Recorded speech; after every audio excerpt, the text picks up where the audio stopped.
You want to talk about being up on the wheel for 100 laps. It was actually a pretty cold night. It was cooler than normal. We had a little bit of a cold snap, and you just see the steam off all the drivers sitting there. We're like, man, it's a little toasty out here, and they're like, yeah, screw off, it's cold.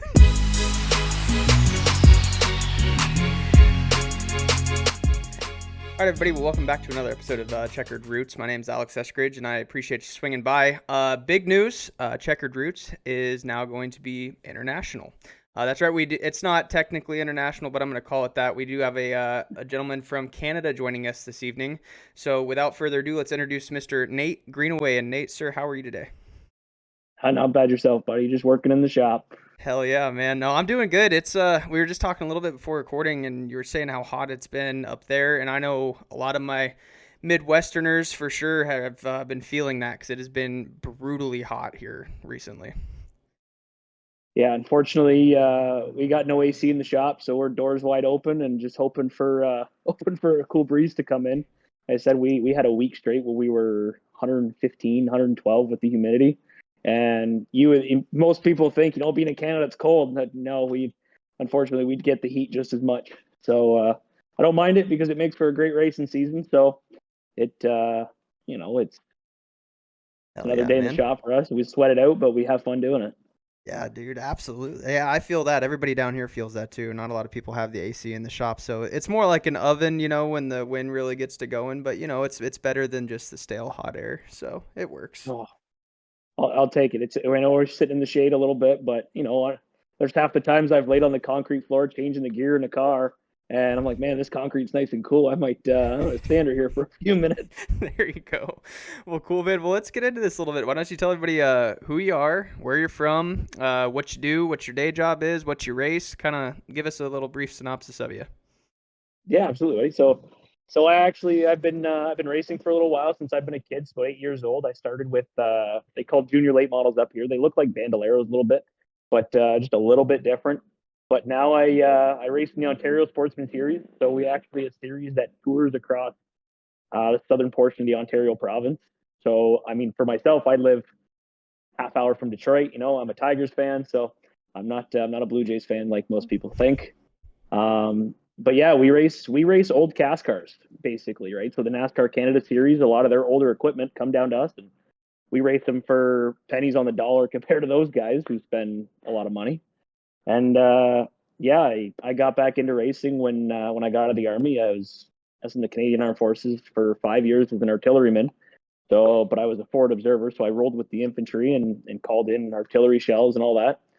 And when I got out just before COVID, I was like, man, let's get back into racing.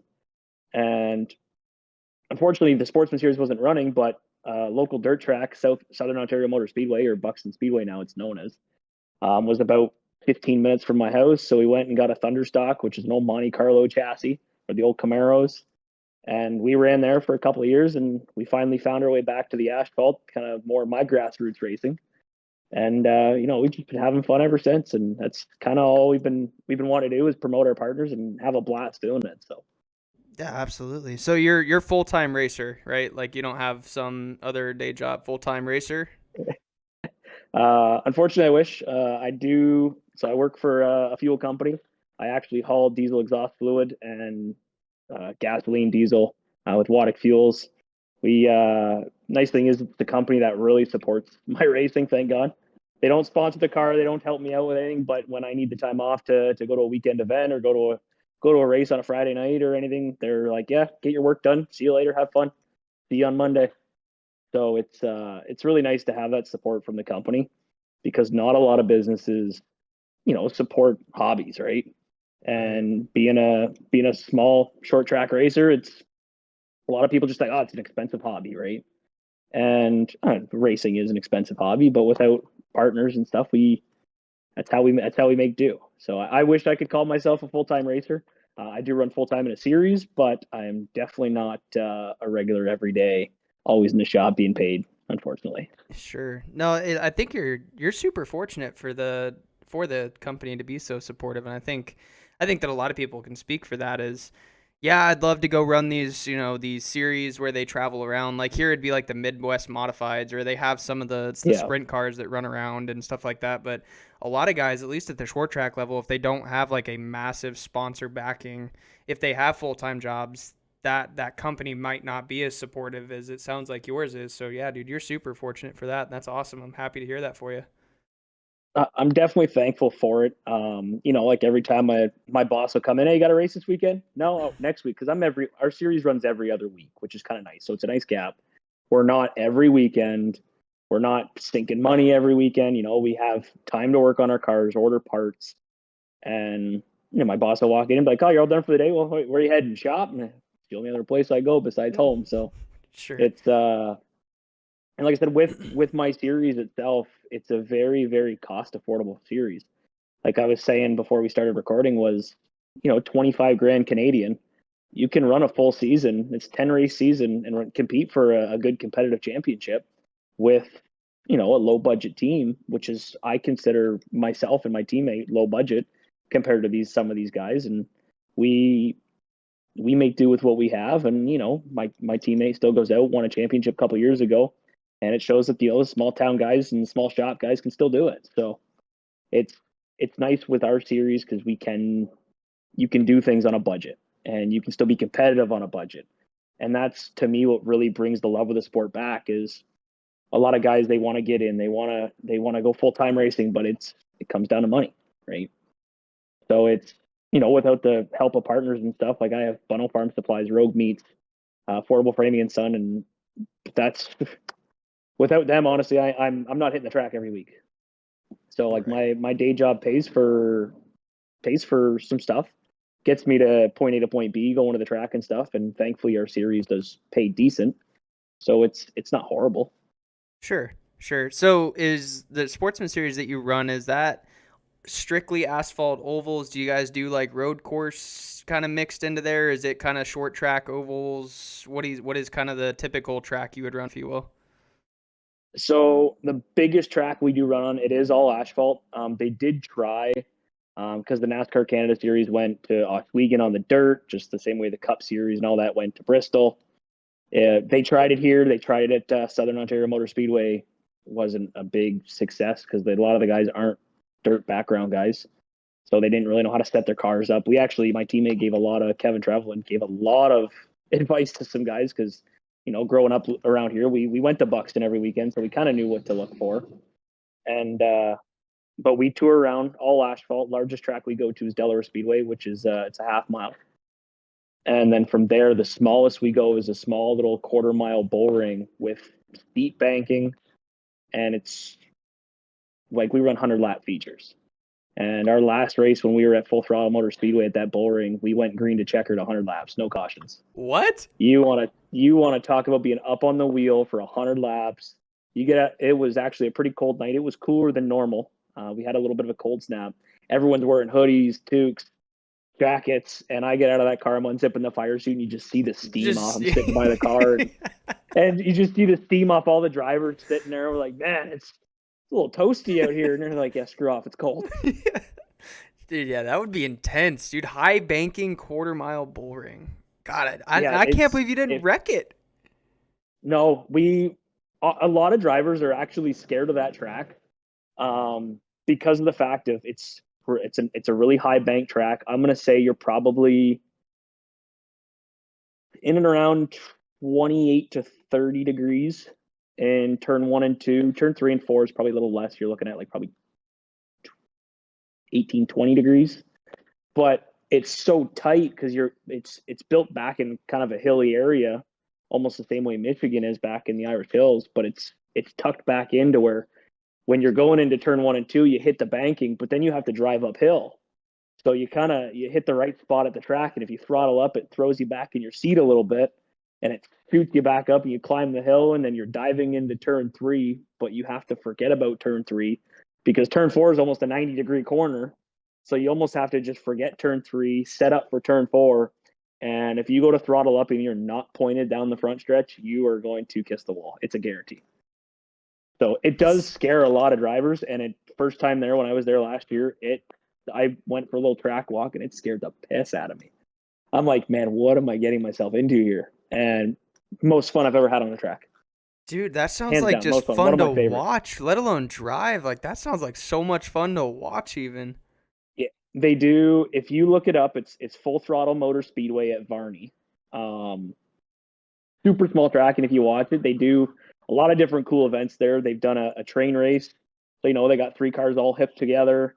They run the four bangers, the bone stocks, mini stocks, or pure stocks, however. I don't know what you guys call them down there. They run the late models, the pro late. They've never run a super late event, but they run the old truck series trucks and stuff like that. So they do a lot of actually neat stuff at that track That's compared to most super. places. Yeah, that's super cool. That's really cool. I want to pivot a little bit. What's one of your proudest moments in racing, life in general? Kind of what's something that you like to hang your hat on in your racing career? Or, yeah, any life in general. Honestly, so there's a few things personally, but racing side of things was most definitely getting the chance and getting the call to go crew for an NASCAR Truck Series team.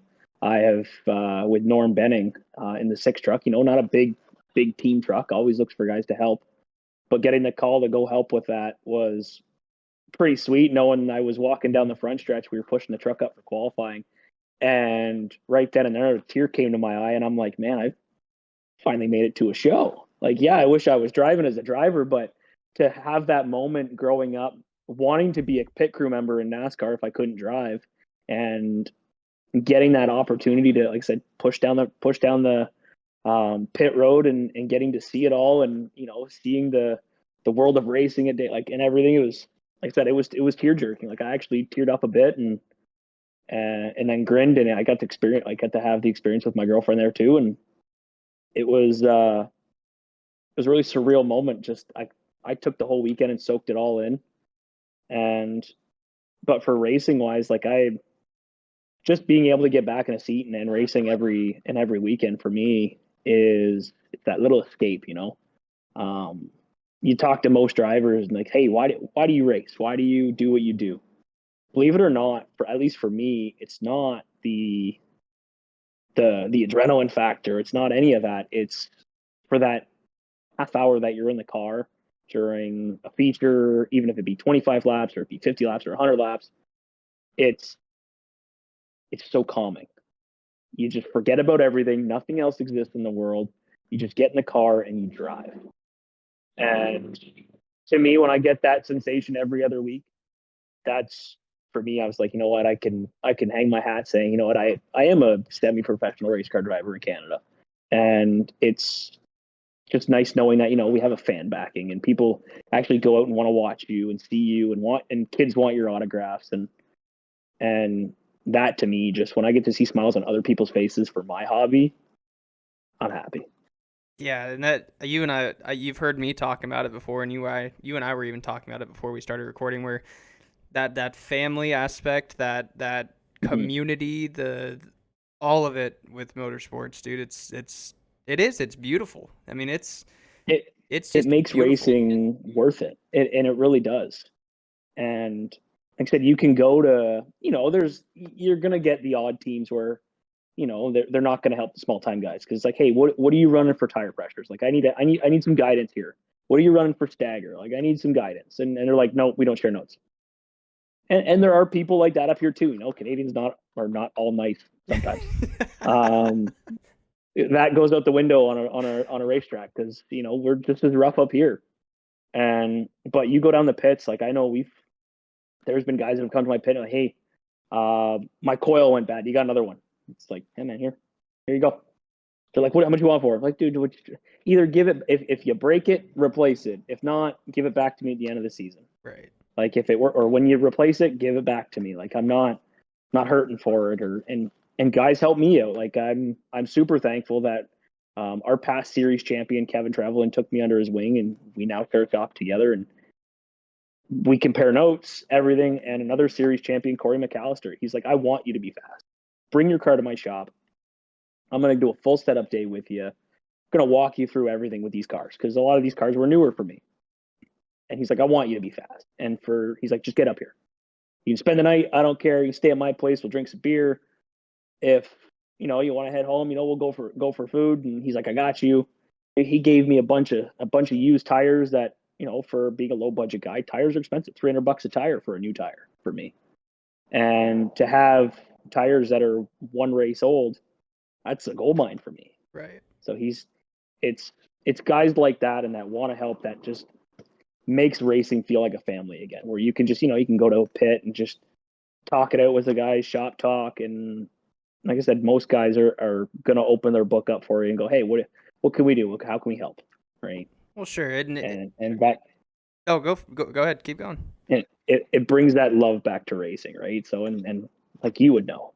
Yeah. It's, yeah, and that's exactly it. But you would want your competition to be fast because you're a short track guy, right?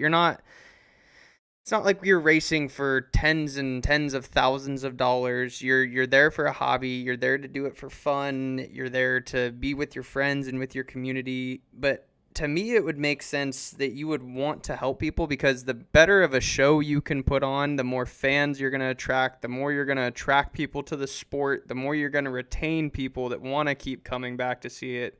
If it's just one really, really good dude who beats the field by 18 seconds every single night, then where's the fun in that? Exactly. And and you know what? I have mad respect for guys like Kyle Larson that'll go down to the Xfinity Series and get on the field, because it gives those guys a reality check saying, hey, you're not ready for the cup level yet. Right. But it's also a teaching moment if they actually take it that way, man. Hey, how can I learn from this guy? I want to go see his footage and watch him and see how he does better. And it's one thing is, like I said, we're not racing for tens of thousands of dollars. We get paid $1,000 to win. We get paid $300 to take the green flag. For us, a lot of us, that's tow money, right? For fuel going down the highway. And it's, we're doing it for the fun and the love of the sport, right? So a lot of guys that are willing to make the competition tighter and to have that door-to-door racing, it's way better, because it brings in fans. It brings in companies that want to watch and now support your series to make your series better. And then that increases payouts. And it's little things like that that can lead to so much bigger stuff when the racers work together. 100%. Yeah, absolutely. Couldn't have said it better myself. I want to ask a couple more questions about, so you got to go crew in the truck series. So how did you get discovered for that? How did you, like you're talking to me who, yeah, I know exactly what you mean, where you get the tear in your eye because you're like, dude, I've made it to the show. Like, if I were to get the opportunity to have something like that, I know exactly what you're talking about. So selfishly for me, but then also to people listening, how did you even get that opportunity? Believe it or not, and it's I tell people honestly, it's not about what you know, it's who you know. Mm-hmm. And that is a lot of racing. It's not about what you know, it's about who you know. And I was thankful enough that one of the guys in my series, Tim Tolton, was on Norm's crew. And so he's like, hey, Norm's looking for some guys, wants some trustworthy guys. And I told him, I said, hey, you ever, Norm ever needs a hand, don't hesitate. I'm in. So he calls Norm, and all of a sudden my phone's ringing, and it's Tim and Norm, and they're saying, yeah, we'll pay for your hard card. We'll pay for your drug test. We'll pay for all that. We'll give you a chance. Come down. And, if we like you, then you can keep returning. And so going down to Daytona, knowing that you have a lot to prove, right? You can't just go and it's not, do I know racing or do I not know racing? Now it's nut up or shut up time, right? Right. And when I got that call, we drove down, 5 of us in one truck, drove all the way down from my place in Tilbury. Like I said, we're probably about 45 minutes from Detroit, half hour from Detroit, across the border and straight down to Daytona. And it was time to prove. And that's honestly the biggest thing, is you got to be able to prove yourself. A lot of guys, they'll give you that chance, but don't mess it up, right? Right. So I took that chance, and we were talking after the end of the race, and Norm's like, you can come crew for me anytime. You can come crew for me. And then we followed up, and he would call and he's like, hey, you in for Martinsville? I was like, yeah, I'm in. And then we were in Martinsville, and he goes, "Hey, Bristol in 2 weeks, you in? Or not even 10 days, you in?" I was like, "Norm," I was like, I love doing this, but I still got to work, man. Right. I was like, I still got bills that I got to pay. Like and it's, and then he's like, "Okay, well, when I'll let you know my schedule, whatever races you can make." He goes, you can come crew for me anytime." So I went to Martinsville, which was really, really cool because he actually gave garage passes to my girlfriend and also gave garage pass to my dad, who big NASCAR fan. So it was actually really cool. And he loves the family oriented stuff, which was awesome because he likes to, yes, it's great for him. He's got guys that can crew for him, but he can help get my family into to come watch and come see and to experience everything too. So um, then thankfully he came to Michigan, and MIS is only 2 hours from my house. So we convinced him because he wasn't gonna all season go, "No, I'm not running Michigan. I'm not doing it." When we finally convinced him, like, "Norm, come on, do it. Like, it's on a Saturday. I don't miss work. I could just cross the border, come." And he obviously goes, "Yeah, we're doing Michigan." So, and then he Oh goes, "Hey, next week you coming to Pocono with us?" I'm like, Norm, trust me, I'd love to. If I had the money and I could just take time off work like nothing, I'd be at every race with you." Right. So he says, "All right, well, Talladega at the end of the year, you're coming, right?" And I was like, "Oh, I'm not missing Dega." Not gonna Like miss Dega. after the stories I've heard about Dega, and like I said, my biggest partner, Rogue Meat Company, they're a beef jerky company. They're tied in with the Rhett Jones Racing Group, and they actually got the party with Cletus McFarland down in Dega, and the Biff Meister and Noah Gregson.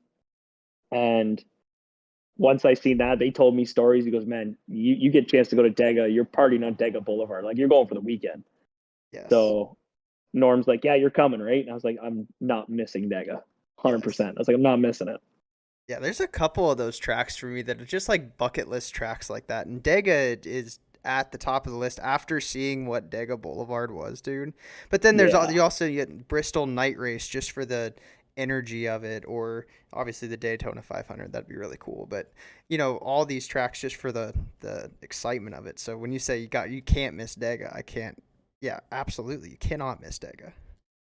And when you talk about bucket list tracks, like I got to cross two of them off for me just this year alone with Daytona and Martinsville, Right. right?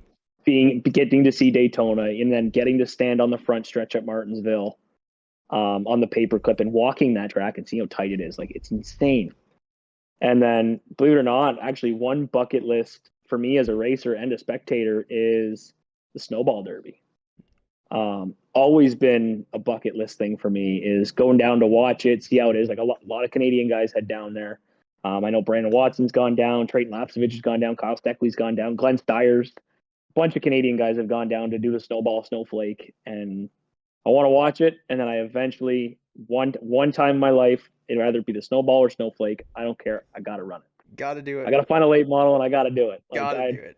it's gonna cost me an arm and a leg, but I got to do it. Yeah, dude. Yeah, and that's I recently talked about it where that's the biggest thing for me in this whole racing adventure. Like, I'm the ripe age of 27, gonna be 28 years old, have zero racing experience. I have no business going and buying a race car, but I can't look at my kids and say chase your dreams and do what you got to do when if I didn't have the nuts to do it myself, you know what I mean? So, yeah, just like you say, you No, have to go do this and it makes no sense financially. It's not responsible, but I no, have to do this.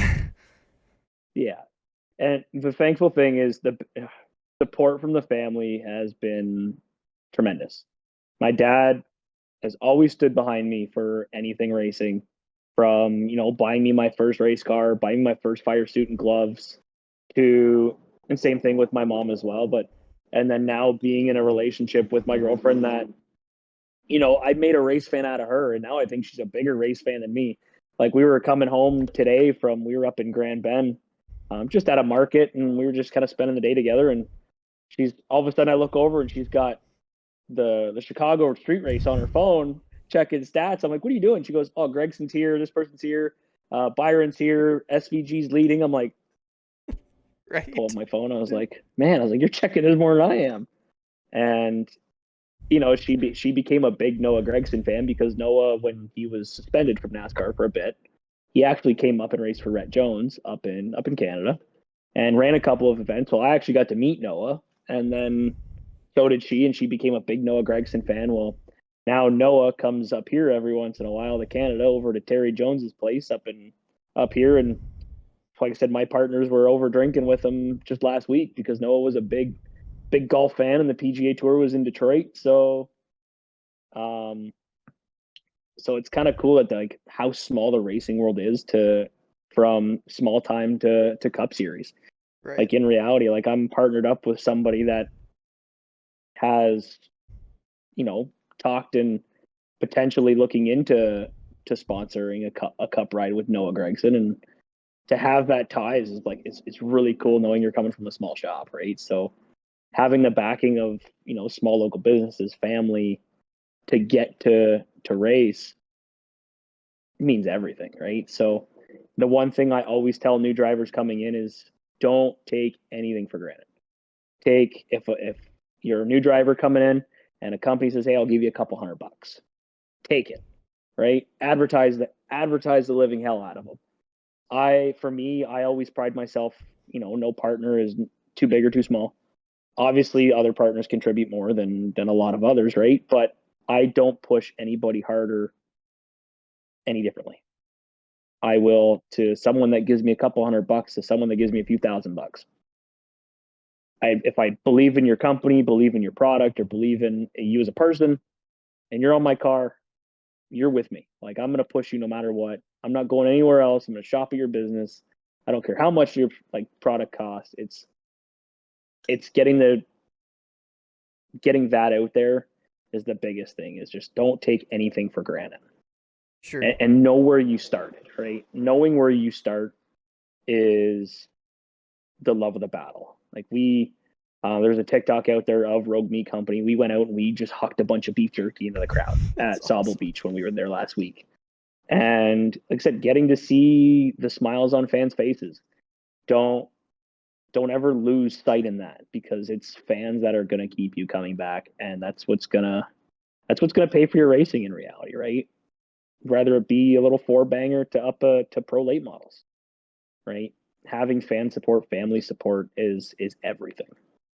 Right. And somebody gave me a piece of advice that I think it hits home kind of with what you're saying. Is it's not necessarily, especially in racing, in the state of racing now, where it's a lot of, you need the money and you need the sponsorship, you need the backing, but it's not so much how good you can drive. It's how well you can market yourself, how well you can sell yourself, and how well you can sell your sponsors. And it's an unfortunate thing, but for outgoing people, for people who have that personality, that's a leg up. It's almost like you're a better driver in some respect, because you can market yourself into a better ride. Is that correct up with what you think? 100%.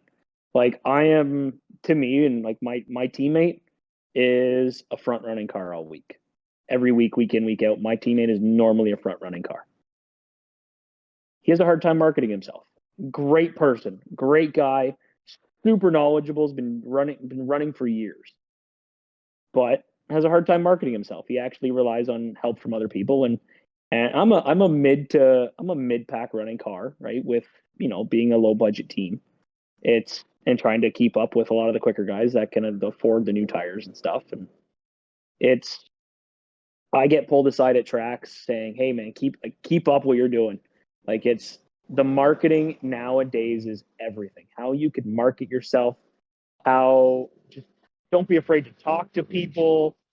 Like you've got to have that outgoing personality to where it's no matter what, you're on social media, you're hyping up your partners, you're hyping up, your crew guys, like everything. Like I love to be the team that's approachable at the track. Like I walk around the track and I'm just, whether we're having a horrible night or we're having a great night, like I'm gonna have a smile on my face. I'm gonna have a great time because I surround myself with great people, and that, believe it or not, helps a lot too. Is the people you surround yourself with, because there's guys I've heard of stories where a company has went to walk up to a driver and say, "Hey, I want to sponsor you," but then because someone around his pit started trashing that guy's product, turned around, walked away, and gave it to someone else.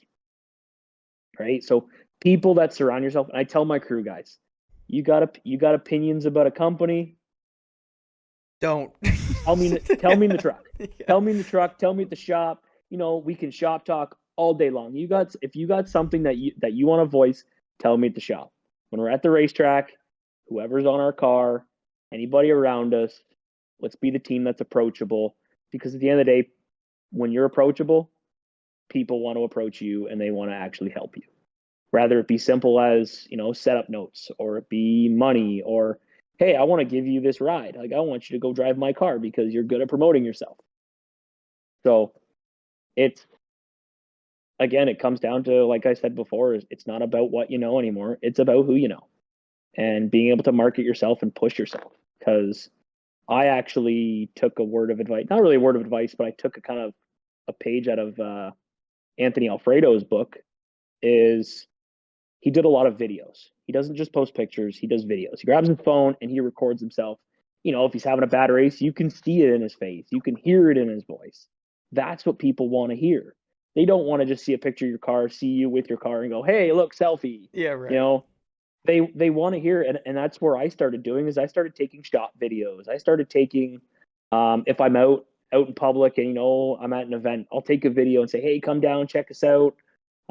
This is where we're at. Or just last week we had a bad race. I grabbed my phone and I made a video just staying. Like, I was devastated. We went in, we were hoping for a way better finish. We should have had a way better finish.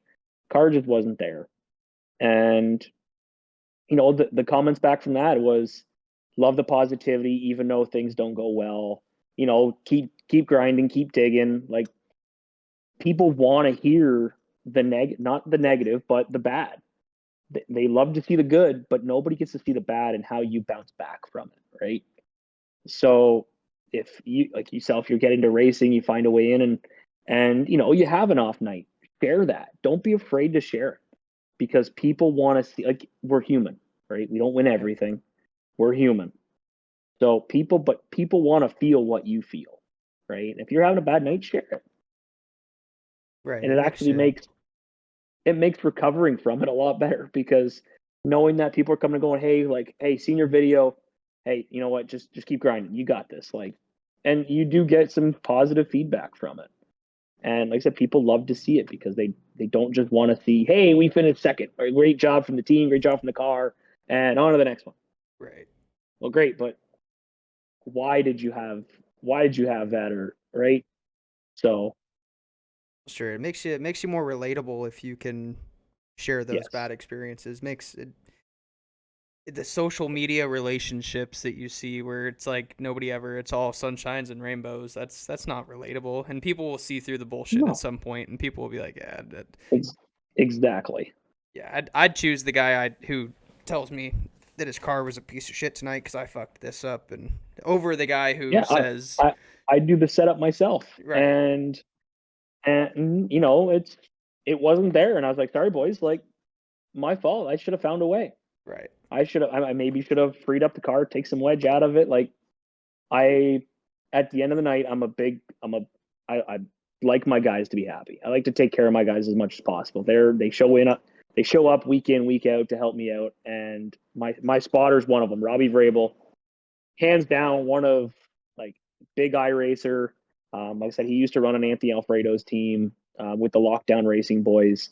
He's still big with those guys, and he's my spotter. And he's the guy that I tell him week in, week out, hey man, like, I don't care how this ends, no matter what, you're my best friend, and we're gonna go out. We're going to a racetrack. For us, that's a great weekend. We're going to a racetrack. That's our home away from home, right? So, and when the setup's not there, it's sorry boys, it's my fault, not a big deal. But it's being relatable at the track, right? Everyone wants to see the downs. So many people are afraid to hide from it, and they want to hide from it because they're like, oh, I didn't do good, I don't want to share tonight. Share it, right? oh, absolutely, man. Well, you've kind of touched on it, but it wouldn't be a complete episode of Checkered Roots if I didn't ask it. But what is the best piece of advice you would give someone who is in my shoes, who doesn't have the experience, doesn't have the deep pockets, it's starting from literally ground zero? What is walking into it blind best piece of advice you could give me? To be honest, best piece of advice I wish I would have gotten sooner when I was coming up through this was be approachable. Don't be afraid to talk, and start with what you know. Right? Don't just go. I've been watching Cup Series for a long time. I can get into that V8 and I can go out and I can run it, no problem. Start with something to learn racecraft, right? Rather it be a four banger or just be, a go kart. Like don't be afraid to start small. The four bangers are a lot of fun. There's usually a lot of big paying events for those cars, and you get the opportunity to slowly make your way up. And once you understand racecraft, then the sky's the limit. Because once you know what you're doing or what adjustments are what, rather it be adding wedge to the car to tighten it up, taking wedge out to loosen it off, opening or closing stagger, like stuff like that, and knowing how to set your car up. Don't be afraid to be hands on. I myself, like I said, my car itself, I rebuilt the whole thing this year, ground up, sandblasted, powder coated, redid everything from ground up myself. The only thing I didn't do was my brake lines because I don't have enough patience for brake lines. Sure. So knowing your limits, obviously knowing where you can push yourself, and just don't be afraid to get your hands dirty. Like I that's why also I'm a big Gregson fan myself too. I'm a big Logano fan. Probably get some hate for that one, but I do love watching Noah Gragson run because he's a guy that at the end of the night changes out of his fire suit, gets in his shorts, and he's right there with his guys in the car. Knowing your car inside and out helps you understand the car, helps you then understand racecraft, and you just become a better driver by understanding it. You can read it in a book all you want. Racing at that point is about being street smart and not book smart. Because the moment you can make a change and make it work on a track, I know a lot of people that can read a book. That's why they're engineers and not racers. Right. Right? They're engineers because they went and studied the books. Well, just because you say it's going to work in the book ain't mean it's going to work on the racetrack. Right? So understanding what those changes, like obviously knowing your stuff inside and out is a big thing. But just going out and having fun and don't lose the joy of racing. Sure. And that to me I heard that from DJ Kennington when I was talking with him. And believe it or not, it was Jason Leffler before he passed away years ago. He came up to Canada and raced with Kyle Busch, Kurt Busch, and Michael Waltrip up here in Delaware in a late model. And I got the chance to talk to all those guys. And this is even back when Kyle, before he was married, when he was like the arrogant Kyle. But the one thing that I still took away from it was don't lose the joy in racing. When you lose that joy, you lose the fun, you lose the passion. Just go out and have fun. Like you want to race, go and have fun. But knowing your limits is how you grow. Yeah, at the end of the day, it's a sport. It's a hobby. It's Exactly. a passion. It's what you're doing. It's what you're doing because you love it. So absolutely, I could agree with that. With Exactly. not losing your passion for it. That's well spoken. No, it's one thing. Like I said, we're a shop with three cars in one series. We got a chassis that's completely apart. We got another dirt car in the corner that we're going to convert to a V8 stock asphalt car. We're always trying to find another seat to get in, right? As racers, always strive for that next seat, the next seat, the next seat, right? Just don't turn away from seat time. Someone says, "Hey, you want to run my?" Even for me, I've had guys go, "Hey, you want to run my bone stock?" Which is the little neons and the sapphires and the Cavaliers. Like, hell yeah, let's go have some fun, let's go do this. Because it's stuff like that, like getting to race the bigger cars. Sometimes it does get to you, and then when you get the chance to go back and just jump in a four banger and just go have fun again, and it reignites that passion for racing. Is don't ever shy away from the seat because it is just so much fun when you can just jump in anything, go wheel it, go have fun, and then you can get back into your own car in your own series or your own weekly event, and it makes you a better driver because you have the seat time, you have the joy back, right? Absolutely. No, absolutely. Well, man, that wraps my questions up, and something I like to do for the last little bit here is I just kind of open the floor to you guys, and anything that we haven't touched on that you feel that needs to be said, or any of your sponsor shout outs where we can find you on social media, merchandise, kind of all that stuff. I'll kind of open up the floor to you. Yeah, absolutely. I'll actually give you guys a little tour and a little back history of my car. We were talking about it off air actually, which was really really cool. Was we got to partner with a college this year, St. Clair College, in the graphic design program. Thanks to my girlfriend Jolene Dreger, who is a graphic designer now, and you guys can kind of see it in the sun a little bit. But it's got like the digital white camo. I was always a big camo guy because of the Army history, and we took it to St. Clair College and said, "Hey, design us a race car, and let's see this thing live in person," because they didn't get experience wrapping cars. So we got the chance to take it to the students. We presented it, we wrapped it, we unveiled it with CTV News Windsor, and we got 26 different submissions we had to pick from, and it was tough. But it was awesome getting to see passions from other students and other people that didn't think racing was that kind of thing. We got invited back by the staff to do it again. So, but again, without the help of all my partners, Rogue Meat Company being one of the biggest supporters, Epic Racewear, Stickers and Scuff Podcast, Cam Harris and Graydon Bunn, they're really great dudes. If you actually get a chance to reach out to them, they're a Canadian podcast for racers up here. They would be happy to share stories with you. They got stories from across the country. Great guys. Love to talk racing. Impact Graphics and Signs for wrapping this beautiful car. My girlfriend Jolene Dreger, who did all the finishing touches with Rustic Graphic Designs, Top at Asphalt Maintenance, Epic Racewear, Affordable Framing and Son.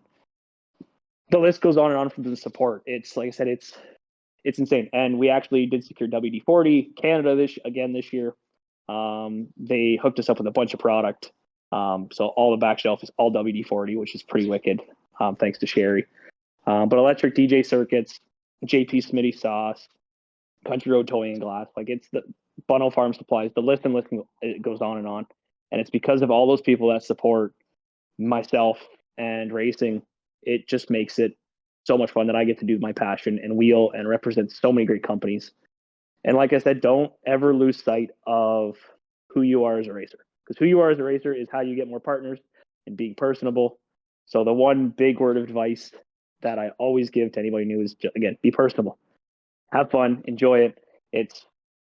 There's so much stuff that you can build off of, and like I said, we get to race old cast cars, so you can bring the old back to life. Right. So, but one thing I always say, especially for new guys getting into it, is like I said, have fun, have the joy. Don't be afraid to just jump in a seat and go. Learn the racecraft. Learn from mistakes. Believe it or not, don't be afraid to make mistakes. I have this car and I over the last 2 seasons have found the infield more than once, and it's because you got to find the limits in your car. You got to know how far you can push it, right? So just don't be afraid, have fun, and live, right? It's a passion for a reason, so don't lose that passion. Yeah. Yeah, absolutely. Social media, merchandise, anything like that, where can we find you? Absolutely. And so you can I was slacking a little bit with my own team page, so I just do everything off my personal page now. It's just Nathaniel Greenaway on Facebook. You can find our team page. It's Greenaway Motorsports and Greenaway Motorsports on Instagram as well. It'll come up as our old Instagram handle is Greenaway Racing 97.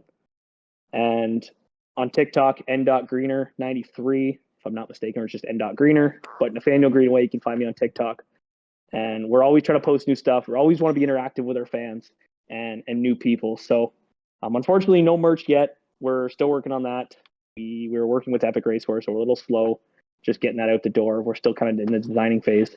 We're hoping to have some soon, but when you get the chance, if any of the American guys want to come on up and come check out a race, reach out. We love to bring new people to the track and get to see it as well. So I said we're active on social media. I engage with anybody that reaches out, fans, followers, anybody that has questions just with racing and they want to know where can I get into it, how do I do it.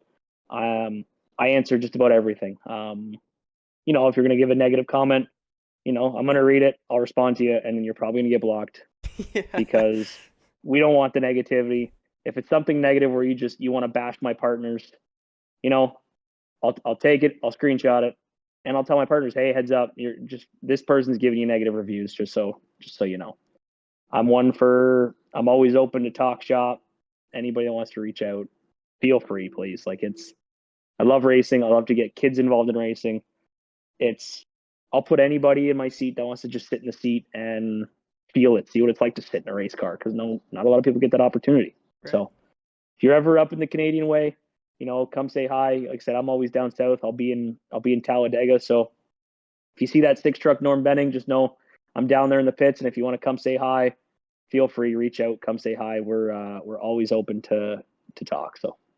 Well, awesome. Well, Nate, thank you for being the pioneer of taking Checkered Roots international, if you will. So I couldn't think of a better way to do it, man. I've had a ton of fun sitting down with you here, and hope that you got as much out of it as I did, because I think this was fantastic, man. I gained a lot from this, so thank you for opening up to us. No, absolutely, man. I absolutely love what you do for racers. Giving racers the chance to just, not necessarily tell their story, but grassroots racing is big, right? So getting to hear where people get their starts and all that stuff is big for us racers. Not a lot of us small time guys get the chance to do stuff like this. So, dude, I praise you like no tomorrow. When I seen you on TikTok and when you were looking for racers, I was just praying for the chance that, hey man, like that's sweet. And then getting this opportunity for, a lot of people don't know that we race just as much up here in Canada as you guys do down south. We have a short season, so we get it in fast. Right. So yeah, no, man, thank you so much for having me on, and look forward to hopefully seeing you down south in Dega. If you're down there, we'll definitely link up. Yeah, we'll make that happen, man. Well, thank you once again to Mr. Nate Greenaway for stopping by, and have a great rest of your night, man. You too, buddy.